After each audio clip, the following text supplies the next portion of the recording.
Traders, if you like complexity, you are going to love this week's indicator even more than last week's. And if you stick around to the end, you get to meet this guy too.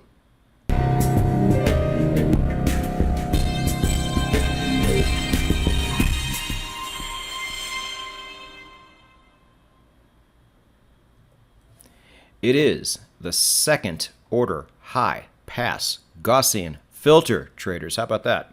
The name is complex, the equations behind the indicator is complex, but when you look at it, it doesn't look that complex. So let's check that out. Before we do so, understand, you are on the premier indicator channel of all time. Just know that. Welcome. But we do things a certain way. You need to know the things that we know, and that's going to take a little while. Go to nononsenseforex.com, read that first page, watch that first video, and get caught up. This is for advanced no-nonsense Forex traders, not beginners. Beginners go here. But for the rest of us, let's check the specs. The year is going to be 2022, very new. Gaussian has been around for many centuries, and his work has been seen in a lot of technical analysis. But this particular indicator was created 1 year ago, and it's going to be a confirmation indicator. It is going to be a zero cross. Now, for exits, I don't love it, but as always, feel free to try. You just never know. And testing these things does not take a lot of time, so just try it. Now let's go ahead and give it a look. So what we've done, I'm going to show you two of these. This is the default settings. If you're looking at this and you think, wow, that is one hot mess, you would be very correct. This is never anything I would use. If I saw this back in the day when I was testing indicators, I would immediately discard it. But the old me should have known better, because if you just do some tweaks, you can slow it down and actually make it something that works, like this. So if you're unfamiliar, once the line crosses and closes above the zero cross, that is your signal to go long. And conversely, when it does the opposite and goes short, that is your signal to go short. Pretty easy stuff when it's all said and done for something that on the back end is very complex. So let's go ahead and see how it did. Before we do that, though, understand that it doesn't matter if it did really well or really poorly. You still have to test it in your system, because that's all that matters. Now that we understand that, let's tell you what we got down below in the links. We hook it up, as always. We got a link down below to my automation blog that shows you how to test this yourself, which you're going to have to know. Link to the indicator blog. If you really like the nerdy stuff, you're going to love the blog this week, let me tell you. And then either way, Dan always has a video on his YouTube channel that is a supplement to the video you are watching right now. So if you want to know more, if you want to see this thing go in real time, or if you're just an indicator head and you love material like this, that is where you want to go right after this. You're going to get his second email address as well if you want to submit an indicator for profiling on the indicator profile series. We don't do it often, but we have done it 3 times already, so there is a chance. I'm saying there's a chance. And then, as always, a link to the indicator library where you can download this and every indicator we have talked about on the indicator profile series on MT4. MT4 still has all the indicators whether you like it or not. If you like MT5, TradingView, feel free to run a Google search, type in the name of this indicator, type in TradingView, type in downloads, see what comes up. If nothing comes up, it just probably doesn't exist yet. Sorry. But let's go ahead and move on to the results. We're going to move on to the EURUSD. Now you're like, what's that light blue box doing there? I'll explain in a minute. So the maximized ROI we could come up with on the daily is right here, this 7%, and then 5% down here. Kind of run-of-the-mill for indicator profile series. Good as far as, the totality of indicators go, but, you've certainly seen higher here. Now, if you like that, or if you're interested in testing it, just understand this was on only 6 trades. I think the majority of people here are discretionary traders, and I would say the vast majority of people here are Forex traders. Now, if they do trade other things, that's yet to be seen.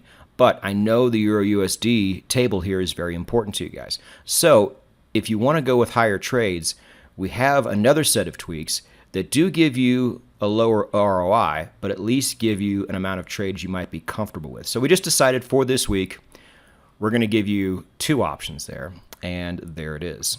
Moving on to gold. Really good.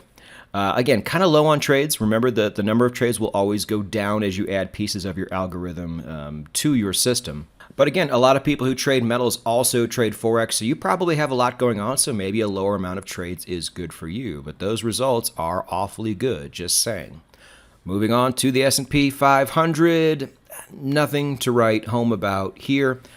I kind of grade down for the S&P, so something like this here on the 4-hour is not bad.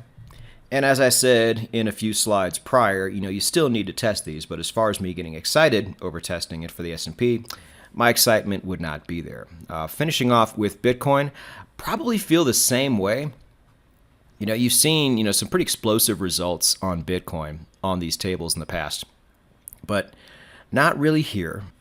And also, again, very low amount of trades. You have to decide if that's what you want on top of that. It just might not be. Now, what I really want to direct your attention to this week is not so much this number, but this number right here. A very poor performing ROI. And I think we saw it in gold too, didn't we? Yeah.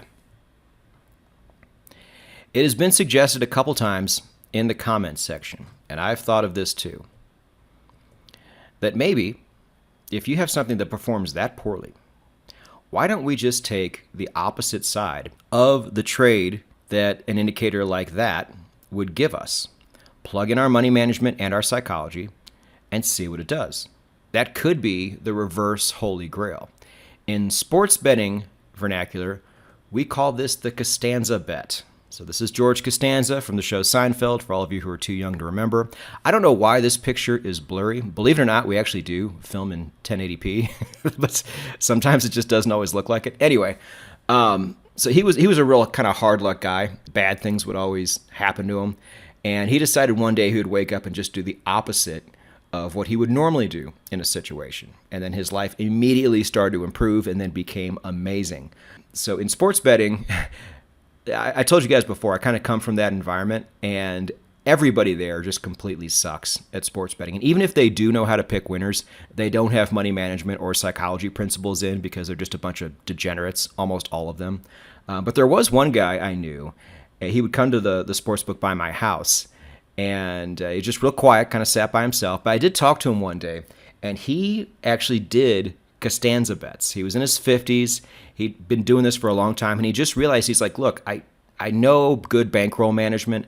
I just can't pick winners. I know that. I've just come to grips with the fact that I suck at it. So what he started doing is writing out all the bets he wanted to make for that day and just blindly taking the opposite side. And he was about a year in, and he was doing really well.